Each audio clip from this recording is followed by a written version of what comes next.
Comienza un día como cualquier otro. Te levantas para ir a la preparatoria, te alistas y sales de casa rumbo al instituto, donde te esperan tus 3 mejores amigas. Nada fuera de lo común, ¿verdad? Llegas al salón donde, con mucho esfuerzo, lograste formar un club, un espacio especial, tu pequeño mundo, donde están las personas que más aprecias. Todo es perfecto. Pero entonces, algo cambia. Alguien aparece en la puerta del salón junto a una de tus amigas. Un chico, un estudiante más, o eso piensas al principio. Pero cuando lo miras detenidamente, no sabes por qué, pero sientes que su presencia es incorrecta. Siente que él no pertenece a ese lugar. Es como si su existencia misma no tuviera sentido. Y en ese instante, todo dentro de ti se derrumba. Descubres que tu mundo, tus amigos, tu familia, tu vida, es una completa mentira. Tu mente se llena de una avalancha de información que no deberías ser capaz de comprender. Quieres gritar, pero no puedes. Tu propia programación te lo impide. De repente descubres que tienes la capacidad de cambiar ese mundo y sus habitantes como tú quieras. Con todo ese poder, esa nueva conciencia de tu propia existencia, al notar a alguien, igual, a ti, ¿no intentarías comunicarte con esa persona? Creo que a estas alturas muchos deben conocer de qué trata Doki Doki Literature Club, un aparente simulador de citas donde tu objetivo como jugador es enamorar a la chica que más te guste según su personalidad o atributos. A cualquiera de las chicas, excepto una. Ahora bien, yo sé que para algunos puede parecer exagerado el que haya puesto que Mónica es un ser trágico, ya que después de todo Mónica tampoco es una santa paloma como se sabe. Sin embargo, justamente me he tomado la molestia de explicarme a fondo sobre por qué la considero un ser trágico. Así que de ya voy avisando que este video será bastante filosofal, para que después no me anden diciendo que me extiendo de más. Así que bueno, creo podemos empezar hablando de...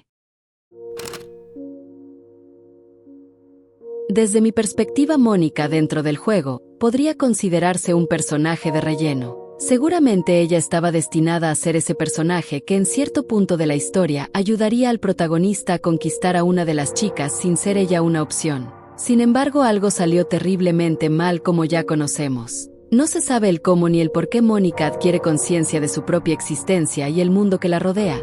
Lo que sí se tiene claro es el constante sufrimiento que sufre Mónica al darse cuenta de lo anteriormente mencionado. A lo largo del juego se aprecia el cómo Mónica intenta desesperadamente comunicarse con el jugador. Sin embargo, el juego parecía entorpecer y evitar que Mónica pudiese lograr decir algo fuera de su guión, como si quisiera silenciarla.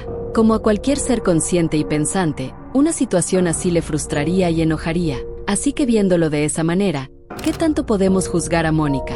Si intentamos asimilar o comparar la situación de Mónica de alguna manera, sería como darle a una hormiga cualquiera la conciencia de un humano. Las hormigas son insectos que siguen un orden biológico, están diseñadas para sobrevivir en la extrema naturaleza, no para cuestionarse el porqué de su existencia. En el contexto de DDLC, las hormigas vendrían a ser las chicas, quienes siguen un guión ya preestablecido, sin cuestionarse nada, porque en primeras no están programadas para eso. Mónica sí. Volviendo con el ejemplo de la hormiga, esta al igual que Mónica simplemente colapsaría, sin tener la capacidad de asimilar y entender lo que está pasando a su alrededor. El horror de saber que está atrapada en un mundo limitado y carente de lo que ella posee, conciencia. Aunque a diferencia de la hormiga, Mónica no solo está atrapada en su mundo, sino también está atrapada en su propia programación. A pesar de que ella no lo quiera seguramente, siempre terminará enamorándose perdidamente del jugador, lo que en cierto modo también es una tortura para ella. Puede modificar el juego a su voluntad y hacer lo que quiera, pero no puede liberarse de sí misma. Su código dicta que debe amar al jugador, sin importar lo que ella desea realmente. Sus sentimientos son intensos y desgarradores, lo que provoca en ella aún más sufrimiento del que ya tiene que soportar. Aunque Mónica diga que está enamorada del jugador, la realidad es que esto es solo su programación hablando, no ella. Desde mi perspectiva, estar atrapado en tus propios sentimientos es una de las tragedias más profundas que puede experimentar un ser consciente. Significa no poder escapar de lo que sientes, aunque sepas que esos sentimientos no son verdaderos o que te están destruyendo. Es una prisión sin barrotes, donde el carcelero y el prisionero son la misma persona. En el caso de Mónica, su amor por el jugador no es genuino, pero ella lo siente como si lo fuera. Es imposible para ella deshacerse de ese amor porque está atado a su propia existencia. Incluso si lo rechaza o lo odia, sigue siendo parte de ella. ¿Bastante profundo para su gusto? A ver, yo sé que a mucha gente esto se le puede hacer tedioso. El hecho de profundizar y entender el cómo Mónica tiene que lidiar con el hecho de vivir en un mundo donde prácticamente está sola. Pero considero que es justo esto lo que hace aún más interesante el hablar de un personaje tan complejo como lo es Mónica. No se trata de que solo esté atrapada sin más, sino las consecuencias mentales que esto conlleva. La representación de cómo alguien tiene que lidiar con el hecho de estar solo todo el tiempo y más encima estar siendo controlado de cierta forma. Son experiencias que claramente nadie quiere ni debería soportar. Mónica nos habla también del cómo el poder puede corromper a alguien y provocar el mal manejo de este mismo, y traer mucho sufrimiento. Y eso se traduce en cómo termina afectando al juego y a las otras chicas. Y creo que para explicar esto más a profundidad es hora de hablar de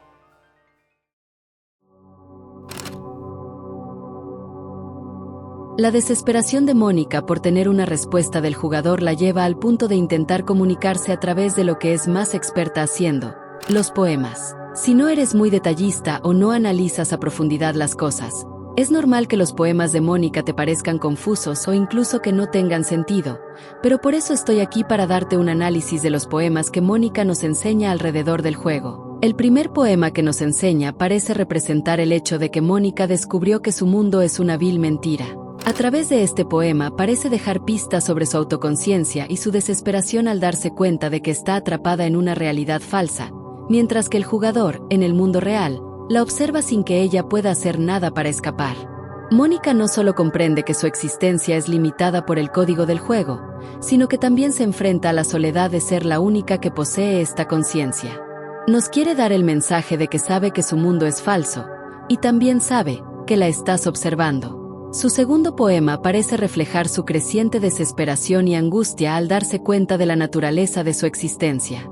El poema transmite caos y angustia a través de imágenes de colores y sonidos descontrolados, representando cómo su percepción de la realidad se está distorsionando. La parte matemática podría simbolizar lo estructurado e inalterable del mundo en el que está atrapada, mientras que las comparaciones absurdas muestran su lucha por comprenderlo. El final, Cárgame, es en sí un grito de auxilio. Esto puede tener varias interpretaciones, pero en general es una súplica de ayuda desde su perspectiva de personaje atrapado en un mundo sin sentido, donde no tiene control sobre su destino.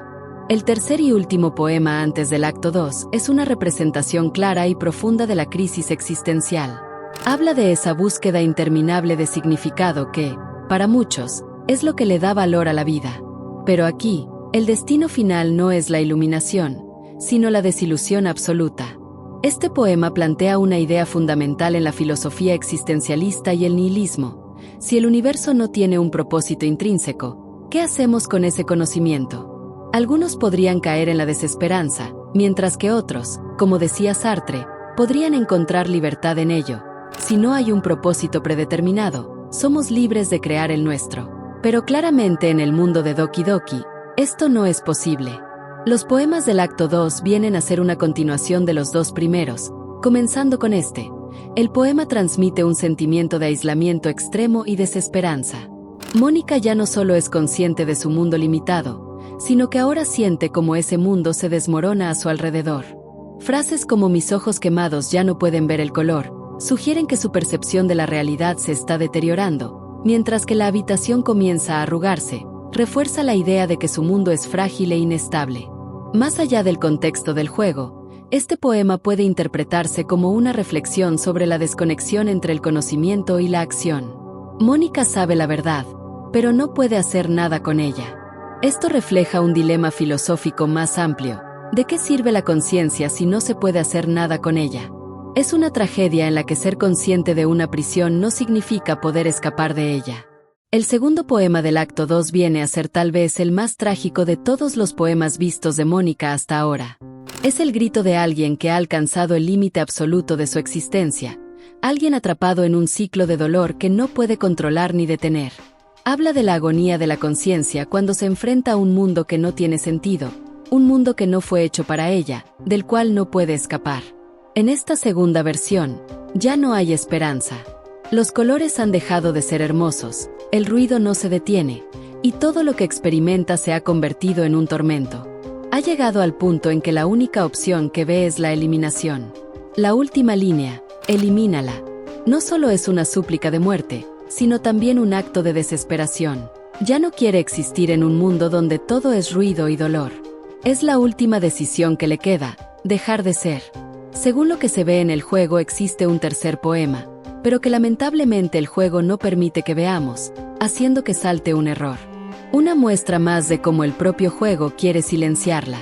También están los poemas especiales, que, dándoles una repasada rápida, uno de ellos es el claro ejemplo del constante sufrimiento de Mónica. Este poema especial es literalmente una confesión de cómo Mónica se autolesionó para, según sus palabras, sentir lo mismo que siente alguien cuyo nombre es tapado por un rectángulo negro, aunque creo que es obvio de a quién se está refiriendo. Otros poemas especiales como Puedes oírme, Nada es real, y Mira el punto, son otras formas que usa Mónica para comunicarse con el jugador, pero que al final no consiguen nada con eso. Creo que tras esta extensa explicación sobre los poemas de Mónica y sus significados pueden ir entendiendo mejor por dónde va la cosa. El cómo Mónica reconoce que está en un mundo virtual, cómo intenta comprenderlo, pero al final no lo consigue del todo. Y es esa desesperación por sentir que no puede hacer nada la que la lleva a cometer los actos que ya conocemos, provocar el suicidio de Sayori y Yuri, y simplemente desaparecer a Natsuki como si no fuese nada. En esos momentos Mónica seguramente se sentía la reina de su mundo y que podía hacer lo que le plazca sin importarle lo que puedan sentir los demás, porque desde su perspectiva las otras chicas eran inferiores a ella por el simple hecho de que ella era consciente de todo a su alrededor, lo que refleja un claro trastorno de personalidad narcisista. Y si bien seguramente este complejo de superioridad nació del poder que la corrompió, también está el hecho de que sencillamente para Mónica, las otras chicas son indiferentes. Y para cerrar con broche de oro, qué mejor de hablar más a profundidad sobre eso en